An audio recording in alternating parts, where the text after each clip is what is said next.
ജനാധിപത്യ പ്രക്രിയയിൽ വനിതകളുടെ കരുത്ത് കൂടുതൽ പ്രകടമാകണമെന്ന് കോട്ടയം ജില്ലാ കളക്ടർ ചേതൻകുമാർ മീണ IAS പറഞ്ഞു. വോട്ടർ പട്ടികയിൽ പേര് ചേർക്കുന്നതുൾപ്പെടെ ജനാധിപത്യത്തിന്റെ വിവിധ പ്രക്രിയകളിൽ സ്ത്രീകളുടെ പങ്കാളിത്തം വർദ്ധിപ്പിക്കേണ്ടതുണ്ട്. സാമൂഹിക സമ്പർക്ക മാധ്യമങ്ങൾ കൂടുതൽ കരുതലോടെ ഉപയോഗിക്കാൻ ശ്രദ്ധിക്കണമെന്നും അദ്ദേഹം പറഞ്ഞു. അരുവിത്തുറ സെയിന്റ് ജോർജ് കോളേജിൽ നടന്ന സംസ്ഥാന സർക്കാർ വനിതാ ശിശുക്ഷേമ വകുപ്പിന്റെ ഔദ്യോഗിക വനിതാ ദിനാഘോഷങ്ങളിൽ മുഖ്യാതിഥിയായി പങ്കെടുത്ത് സംസാരിക്കുകയായിരുന്നു അദ്ദേഹം. ജില്ലാതല വനിതാ ദിനാഘോഷങ്ങൾ Poonjar MLA advocate Sebastian Kulathunkal ഉദ്ഘാടനം ചെയ്തു. Erattupetta municipal chairman advocate VP Nasar അധ്യക്ഷത വഹിച്ച ചടങ്ങിൽ Aruvithura saint George college manager father Mathew Chandrankunnel മുഖ്യസന്ദേശം നൽകി. ജില്ലയിലെ മികച്ച അംഗൻവാടി അധ്യാപകർക്ക് ചടങ്ങിൽ അവാർഡ് വിതരണം ചെയ്തു. Aruvithura saint George college principal professor doctor CB Joseph, വനിതാ സംരക്ഷണ ഓഫീസർ മല്ലിക KS, കോട്ടയം ജില്ലാതല ICTS ഓഫീസർ റേച്ചൽ ഡേവിഡ്, ജില്ലാ ശിശു സംരക്ഷണ officer Beena CJ, NSS programme officer doctor Denny Thomas, Erattupetta ICDS ശിശുവികസന പദ്ധതി ഓഫീസർ ജാസ്മിൻ K തുടങ്ങിയവർ ചടങ്ങിൽ സംസാരിച്ചു. ചടങ്ങിൽ college bursar father Biju Kunnekkattu, vice principal doctor Jinu Annie John തുടങ്ങിയവർ സന്നിഹിതരായിരുന്നു. വനിതാ ദിനാഘോഷങ്ങളോടനുബന്ധിച്ച് വനിതകൾക്കായി ശില്പശാലകളും പരിശീലന പരിപാടികളും സംഘടിപ്പിച്ചു. വിദ്യാർത്ഥികൾ അവതരിപ്പിച്ച വിവിധ കലാപരിപാടികളും ചടങ്ങിനു മോടികൂട്ടി. നമ്മൾ സമൂഹത്തിൽ ജീവിക്കുന്ന ഓരോരുത്തരും എത്രമാത്രം പ്രയോജനപ്പെടുത്തുന്നു ആ സംവിധാനങ്ങൾ എന്നതിലാണ് ഈ വനിതാ ദിന ആചരണത്തിൻ്റെ ഭാഗമായി നടത്തുന്ന ഈ പരിപാടി അടക്കം നമ്മൾ അതിലേറ്റവും വിജയകരമായി കാണേണ്ടത്. ആ സംവിധാനങ്ങൾ എങ്ങനെ പ്രയോജനപ്പെടുത്തുന്നു എന്നതാണ്. ഞാൻ കഴിഞ്ഞ 20 വർഷക്കാലമായി ഈരാറ്റുപേട്ട കോടതിയിൽ പ്രാക്ടീസ് ചെയ്യുന്ന ഒരു അഭിഭാഷകനാണ്. കോടതി മേഖലയിൽ തന്നെ നീതിന്യായ വിഭാഗത്തിൽ തന്നെ ലീഗൽ സർവീസ് അതോറിറ്റി അടക്കമുള്ള ഒട്ടനവധി സംവിധാനങ്ങൾ നിയമപരമായി തന്നെ സ്ത്രീകൾക്ക്, വനിതകൾക്ക്, കുട്ടികൾക്കൊക്കെ അവരുടെ പ്രൊട്ടക്ഷന് വേണ്ടിയിട്ടുള്ള ധാരാളം സംവിധാനങ്ങളും നിയമ സംവിധാനങ്ങളൊക്കെ നമ്മുടെ രാജ്യത്ത് നിലവിലുണ്ട്. അപ്പോൾ ആ പരിപാടികളൊക്കെ നമ്മൾ ഏറ്റവും ആത്മാർത്ഥമായി മുന്നോട്ട് കൊണ്ടുപോവുക എന്നുള്ളതാണ് നമുക്ക് പ്രത്യേകമായി കരുതേണ്ട കാര്യം. പിന്നെ നമുക്കറിയാം, ഇന്നിപ്പോൾ എല്ലാ മേഖലയിലും വനിതകളുടെ പ്രാതിനിധ്യം ഉറപ്പിച്ച് മുന്നോട്ട് പോകുന്ന സാഹചര്യമാണ്. ഇവിടെ പല ജനപ്രതിനിധികളുണ്ട്. എന്നെ സംബന്ധിച്ച് കഴിഞ്ഞ 2 ടൈം 10 വർഷം ഞാൻ പഞ്ചായത്ത് മെമ്പറും മുനിസിപ്പൽ കൗൺസിലറും സ്റ്റാൻഡിംഗ് കമ്മിറ്റി ചെയർമാനുമായിരുന്നു. ഇപ്പോൾ ഈരാറ്റുപേട്ട എന്ന് പറയുന്ന ഏറ്റവും ഡെൻസിറ്റി ഉള്ള ഒരു പ്രദേശത്തിൻ്റെ നഗരസഭയുടെ ചെയർപേഴ്സണായി തിരഞ്ഞെടുക്കപ്പെട്ടിരിക്കുകയാണ്. അപ്പോൾ ജനപ്രതിനിധികൾ കൂടുതൽ അറിയാൻ പറ്റും. ത്രിതല ഭരണകൂടം, പ്രാദേശിക ഭരണകൂടവുമായി ബന്ധപ്പെട്ട് അത് ഗ്രാമപഞ്ചായത്ത് ആയിക്കോട്ടെ, ബ്ലോക്ക് പഞ്ചായത്ത് ആയിക്കോട്ടെ, ജില്ലാ പഞ്ചായത്ത് ആയിക്കോട്ടെ, നഗരസഭ ആയിക്കോട്ടെ, കോർപ്പറേഷൻ ആയിക്കോട്ടെ, ആ പ്രാദേശിക ഭരണ സംവിധാനങ്ങളിൽ ഏറ്റവും കൂടുതൽ ഇടപെടൽ നടത്തുന്നത് വനിതകളാണ്. സ്വാഭാവികമായിട്ടും നഗരസഭ അല്ലെങ്കിൽ പഞ്ചായത്ത് ഭരണ സംവിധാനത്തിൽ 50% മുകളിൽ പ്രാതിനിധ്യം വനിതകൾ നമുക്കിടയിൽ നിന്നുകൊണ്ടാണ് പല പ്രതിസന്ധികളെയും തരണം ചെയ്തുകൊണ്ട് ഉയർന്നു വന്ന ഏറ്റവും നന്നായി പ്രാദേശിക മേഖലകളിൽ എത്തിയ അംഗൻവാടികൾ, കഴിവുള്ള ഹരിതകർമ്മസേന, വേണ്ട അനുഭവങ്ങൾ ഏതാണ്ട് 6-7ഓളം പ്ലാറ്റ്ഫോമുകൾ ഞാൻ സമയപൂർവ്വം കൊണ്ട് അതിലേക്ക് ഒന്നും കടക്കുന്നില്ല. അവിടെ എല്ലാം പ്രവർത്തിക്കുകയും അത് നേതൃത്വം കൊടുക്കുകയും ചെയ്യുന്നത് വനിതകളാണ് എന്നുള്ളതാണ് നമ്മുടെ. പക്ഷെ അതിൽ നിന്നൊക്കെ വേറിട്ട് നിൽക്കുന്ന ഒന്നാണ് അന്താരാഷ്ട്ര വനിതാ ദിനം. നമ്മുടെ സമൂഹത്തിൽ പകുതിയോ അതിനല്പം കൂടുതലോ ഉള്ളത് വനിതകളാണ്. ആ വനിതകളുടെ മുഴുവൻ അവകാശ സംരക്ഷണത്തിന്, അവരുടെ ശാക്തീകരണവുമായി ബന്ധപ്പെട്ട ചിന്തകൾ പങ്കുവയ്ക്കുന്നതിന്, അവരുടെ പ്രശ്നങ്ങളിലേക്ക് വെളിച്ചം വീശുന്നതിന്, അതുമായി ബന്ധപ്പെട്ട് സമൂഹത്തിൻ്റെ ചർച്ചയും സമൂഹത്തിൻ്റെ ഇടപെടലുകളും ഉറപ്പുവരുത്തുന്നതിന് എല്ലാം വേണ്ടിയിട്ട് വർഷത്തിലൊരിക്കൽ നമ്മൾ മാർച്ച് 8 അന്താരാഷ്ട്ര വനിതാ ദിനമായി ആചരിക്കുകയാണ്. തീർച്ചയായും ആ ആചരണത്തിന് വലിയ പ്രസക്തിയും ആ ആചരണത്തിലൂടെ ഒട്ടേറെ മുന്നേറ്റം കൈവരിക്കാനും നമുക്ക് കഴിഞ്ഞിട്ടുണ്ട്. മുൻകാലങ്ങൾ മുതലേ നമ്മുടെ വികസിത രാജ്യങ്ങളിൽ ഒരു പരിധിവരെ ജെൻഡർ ഈക്വാലിറ്റി നിലനിന്നിരുന്നു.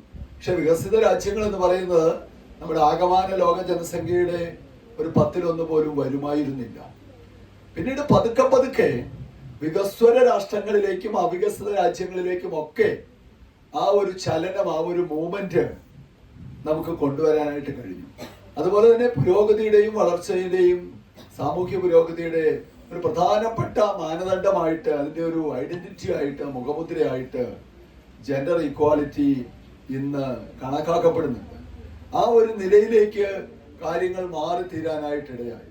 മറ്റൊന്ന്, മുൻകാലങ്ങളിലൊക്കെ അല്ലെങ്കിൽ 10-50 വർഷങ്ങൾക്ക് മുമ്പ് വരെ, അല്ലെങ്കിൽ ഒരു നൂറ്റാണ്ടിന് മുമ്പ് വരെ സ്ത്രീകൾക്ക് പ്രാപ്യമല്ലാത്തത് എന്നു കരുതപ്പെട്ടിരുന്ന ഒട്ടേറെ പ്രവർത്തന മേഖലകൾ നമ്മുടെ സമൂഹത്തിൽ ലോകത്താകെ ഉണ്ടായിരുന്നു. പക്ഷേ പിന്നീട് നമുക്ക് ബോധ്യപ്പെട്ടു അവരെ അതിലേക്ക് പ്രവേശിപ്പിക്കാൻ പുരുഷവർഗം കൂട്ടാക്കാതിരുന്നത് കൊണ്ടാണ് എന്ന്. ഈ അടുത്ത നാളിൽ ലോകം മുഴുവൻ ചർച്ച ചെയ്തൊരു സംഭവമാണ് നമ്മുടെ നാട്ടുകാരി, നമ്മുടെ ഇന്ത്യൻ വംശജയായ സുനിത വില്യംസ് അടക്കമുള്ള ബഹിരാകാശ സഞ്ചാരികൾ ഏതാണ്ട് 1 വർഷത്തോളം ബഹിരാകാശത്ത് കുടുങ്ങിക്കിടന്നു. അപ്പോ ഞാൻ പറഞ്ഞത്, മനുഷ്യസാധ്യമായ എല്ലാ പ്രവർത്തനങ്ങളിലും സ്ത്രീകളുടെ ഭാഗഭാഗിത്വം, പങ്കാളിത്തം അതിലൂടെ നമുക്ക് വെളിവാവുകയായിരുന്നു.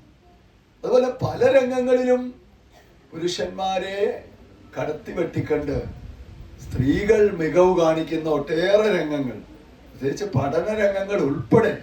നമ്മൾ സാധാരണ യൂണിവേഴ്സിറ്റി പരീക്ഷയുടെ ഒക്കെ റിസൾട്ട് വരുമ്പോൾ റാങ്കുകാരെ ഒന്ന് നോക്കിയാൽ റാങ്കുകാരൊരു 70-80% പെൺകുട്ടികളാണ്.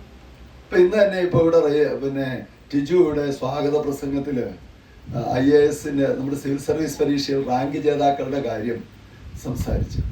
റാങ്ക് ജേതാവായിട്ട് ഓൾ ഇന്ത്യ ലെവലിൽ 57ാം റാങ്ക് കിട്ടിയ മലയാളി പെൺകുട്ടിയാണ്.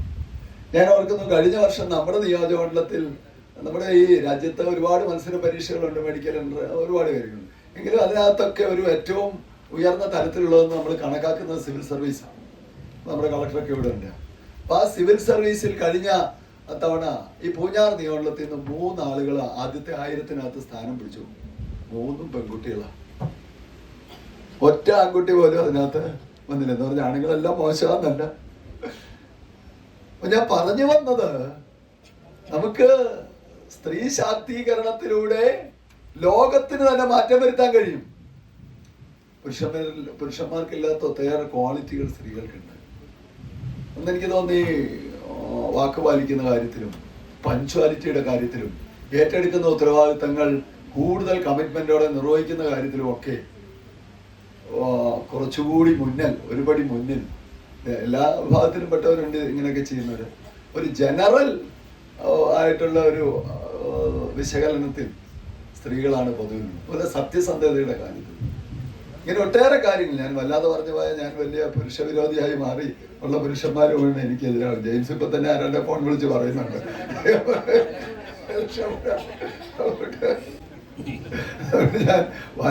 ഞാൻ എൻ്റെ എക്സ്പീരിയൻസിൽ പറയുന്ന കേട്ടോ. ഇതൊക്കെ പറയാൻ എനിക്ക് കുറെ ഒരു ആധികാരികമായ ഒരു ഒതന്റിസിറ്റി ഉണ്ട്. ഞാൻ 3 പെൺകുട്ടികളുടെ അച്ഛനാണ്. അപ്പൊ എനിക്ക് അതിനുള്ള ഒരു ആധികാരികത കൂടുതലുണ്ട്. ഞാൻ പറഞ്ഞു വന്നത്, നമ്മുടെ സ്ത്രീ ശാക്തീകരണത്തിന്റെ അന്താരാഷ്ട്ര വനിതാ ദിനത്തിന്റെ ആചരണത്തിന്റെ പ്രസക്തിയും അതുകൊണ്ടുണ്ടാകുന്ന ഗുണഫലങ്ങളുമാണ്. മുമ്പ് വളരെ വിശദമായിട്ട് നമ്മുടെ വനിതാ ശിശു വികസൻ ഓഫീസർ, ബഹുമാനപ്പെട്ട MLA, ബഹുമാനപ്പെട്ട മുനിസിപ്പൽ ചെയർപേഴ്സൺ വളരെ വിശദമായിട്ട് പറഞ്ഞാലും നമ്മുടെ കോൺസ്റ്റിറ്റ്യൂഷനിൽ നമുക്ക് ജെൻഡർ ഇക്വാലിറ്റിയുടെ ഒരു സൗകര്യം നമുക്ക് കൊടുത്തിട്ടുണ്ട്. But how to ensure the gender equality? Have you thought ever? എങ്ങനെ നമുക്ക് ഉറപ്പാക്കാൻ പറ്റും? ഫസ്റ്റ് ആണ് നമുക്ക് ജെൻഡർ ബേസിൽ എല്ലാ ടൈപ്പ് ഡിസ്ക്രിമിനേഷൻ പ്രൊഹിബിറ്റ് ചെയ്തിട്ടുണ്ട്.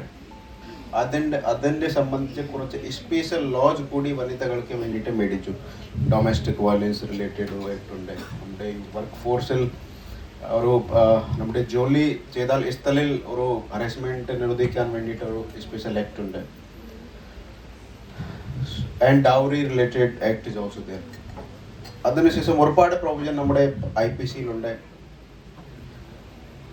സെക്കൻഡ് ആണ് എല്ലാവർക്കും, എല്ലാ കുട്ടികൾക്ക് നമുക്ക് ഒരു യൂണിവേഴ്സൽ എഡ്യൂക്കേഷൻ ഇപ്പോൾ ഫിക്സ് ആയിട്ടുണ്ട്. അറ്റ്ലീസ്റ്റ് ടിൽ പ്രൈമറി എഡ്യൂക്കേഷൻ അത് 100% എല്ലാവർക്കും കൊടുത്തിട്ടുണ്ട്. Same benefit goes to the womens also. എല്ലാവർക്കും വോട്ടിംഗ് റൈറ്റ്സ് കൊടുത്തിട്ടുണ്ട് വിതൗട്ട് എനി ഡിസ്ക്രിമിനേഷൻ. ഇപ്പോൾ എനിക്ക് ഒരു ചെറിയ കാര്യം പറയാനൊരു കാര്യമുണ്ട്.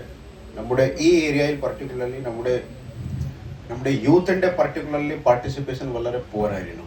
അൺഫോർച്ചുനേറ്റ്ലി നമ്മുടെ പോപ്പുലേഷനിൽ 18-19 ഇയറിൻ്റെ ഏജിൻ്റെ കുട്ടികൾ ഏകദേശം 3% ആണ്. പക്ഷെ നമ്മുടെ വോട്ടർ പട്ടികയിൽ അതിൻ്റെ ഇൻക്ലൂഷൻ ജസ്റ്റ് 1% മാത്രമാണ്. സോ എൻ്റെ ഒരു പ്രത്യേകം റിക്വസ്റ്റാണ്, പർട്ടിക്കുലർലി നമ്മുടെ പെൺകുട്ടി ഇവിടെ നമ്മുടെ boys are also here, so you should include your name in the voter list. കേരളത്തിൻ്റെ ആരോഗ്യ മേഖല അമേരിക്കയ്ക്ക് തുല്യമാണ് എന്നാണ് കണക്കാക്കപ്പെടുന്നത്. ഇത്രയും പ്രബുദ്ധതയുള്ള കേരളത്തിൽ 2 കൂട്ടരാണ് സംരക്ഷണം പ്രത്യേകമായി ആവശ്യമായിട്ടുള്ളവർ. 1 സ്ത്രീകൾ, 2 ശിശുക്കൾ. ഈ 2 കൂട്ടരെയും പ്രത്യേകമായി അനുസ്മരിക്കുന്നതിനും അവരെ പൊതുസമൂഹത്തിൻ്റെ മുഖ്യധാരയിലേക്ക് കൊണ്ടുവരുന്നതിന് പദ്ധതികൾ ആവിഷ്കരിക്കുന്നതിനും വേണ്ടിയിട്ടാണ് ഇങ്ങനെയൊരു ദിനാചരണം നമ്മൾ നടത്തുന്നത്. കടലാസ് പദ്ധതികളായി ആചരണങ്ങളൊക്കെ മാറുന്നുവെന്നുള്ളത് കൊണ്ടാണ് എല്ലാ വർഷവും മുടക്കമില്ലാതെ ഒരേ കാര്യങ്ങൾ തന്നെ ചെയ്യേണ്ടി വരുന്നത്. MLA ഒക്കെ പോയെങ്കിലും പറഞ്ഞുകൊള്ളട്ടെ, മുനിസിപ്പൽ ചെയർപേഴ്സൺ ഇരിപ്പുണ്ടല്ലോ. ഒരു പ്രൈവറ്റ് സെക്ടറിൻ്റെ പ്രൊഫഷണലിസത്തിലേക്ക് സർക്കാർ സംവിധാനങ്ങൾ മാറാതെ രാജ്യത്തിന് അർഹിക്കുന്ന പുരോഗതി ഉണ്ടാവില്ല. അത്തരം പ്രവർത്തനങ്ങളിലേക്ക് ഈ കോളേജിനെ വിട്ടു നൽകാൻ സന്നദ്ധമാണ് എന്നറിയിച്ചുകൊണ്ട് എൻ്റെ വാക്കുകൾ ഉപസംഹരിക്കുന്നു. To receive the same.